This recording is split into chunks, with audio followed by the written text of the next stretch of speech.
একজন ভালো স্বামী একটা মেয়ের জন্য অনেক বড় নিয়ামত, আর এই নিয়ামতটা যার কপালে আছে সে তো পৃথিবীর শ্রেষ্ঠ সুখী মানুষ। সো হ্যালো এভরিওয়ান, আসসালামু আলাইকুম সবাইকে। আশা করছি সবাই অনেক ভালো আছেন। আজ সকাল থেকে ভিডিওটি শুরু করছি। তো সকালে ঘুম থেকে উঠে ফ্রেশ হয়ে নাস্তাও করে নিয়েছি অফ ক্যামেরাতে। এখন এই তো নোংরা থালা বাসনগুলো ধুয়ে রেখে দিচ্ছিলাম, তারপরেই তো আবার রান্না করতে যেতে হবে। তো থালা বাসন ধুতে ধুতে ভাবলাম যে রান্না করতে যাওয়ার আগে ঘরের যত বাসি কাজ আছে ওইগুলাই আগে করে নিব, তারপরে রান্না করতে যাব।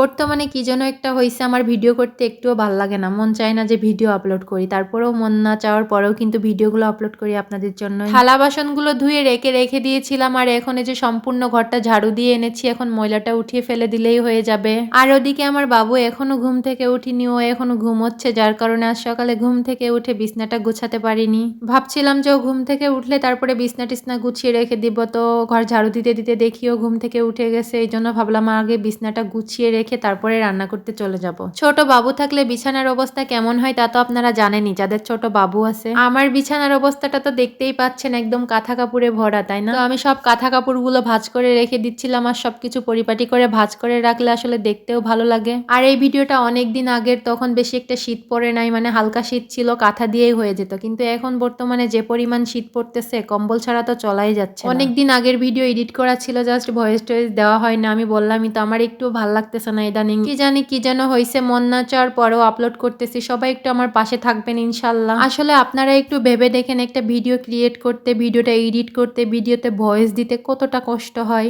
একটা ভিডিওর পিছনে কিন্তু অনেক খাটাখাটনি থাকে, কিন্তু তারপরে যদি ভিউ না হয় তাহলে তো ভিডিও আপলোড দেওয়ার ইচ্ছাটাই আর থাকে না। আসলে একে অপরকে সাহায্য করলে কিন্তু সবাই একসাথে এগিয়ে যাওয়া যায়। আসলে আর কিছু বললাম না, আপনারা যেহেতু পেজ ইউজার আছেন আপনারা জানেন এটার কষ্ট। যাই হোক, আমি ওই রুমের বিছানাটা গুছিয়ে এসে আবার এই রুমের বিছানাটা একটু গুছিয়ে নিচ্ছিলাম। এই রুমে আমরা কিন্তু থাকি না, জাস্ট পেরে রেখে দিয়েছি, বাবু ওখানে খেলা করে, যার কারণে ওটা পেরে রেখে দিয়েছিলাম। ফ্লোরে একটা তোশক বিছিয়ে রেখে দিয়েছিলাম, তার উপর একটা চাদর পারছি, জাস্ট, আর কিছুই না। তবে কিছুদিন আগে আপনাদের ভাই আমাকে বলতেছে আমাদের ওই রুমের জন্য একটা খাট দরকার, তাই না? আমি বলতেছি ওই রুমে তো থাকা হয় না, শুধু শুধু খাট দিয়ে কি করবো? ও বলতেছে না, একটা খাট থাকা ভালো। আমিও তখন থেকে ভাবতেছি ওই রুমে একটা খাট দিব, দেখি কি করা যায়। যাই হোক, এদিকে কিন্তু রান্না বসিয়ে দিয়েছি, একটু পরেই কিন্তু আপনাদের ভাই আবার চলে আসবে, তাড়াতাড়ি রান্নাটা করে নিচ্ছিলাম। রান্না করতে রান্নাঘরে আসলে আমার খুব প্যারা লাগে যে আজ কি রান্না করব, এটা ভেবে ভেবে আমার মাথা হেড হয়ে যায়। প্রতিদিনের মতো আজও ভাবতেছিলাম, দেখি একটা পেঁপে ছিল, ভাবলাম পেঁপেটা ডিম দিয়ে ঘন্ট করে, আর পেঁপে ঘন্ট কিন্তু খেতে আমার কাছে ভালোই লাগে। তো ওই যে যেই ভাবা সেই কাজ, পেঁপেটা ঘন্ট করতেছিলাম। প্রথমেই তো সিদ্ধ করে নিয়েছি, জাস্ট এখন তেলে দিলেই কিন্তু হয়ে যাবে আমার ঘন্টটা।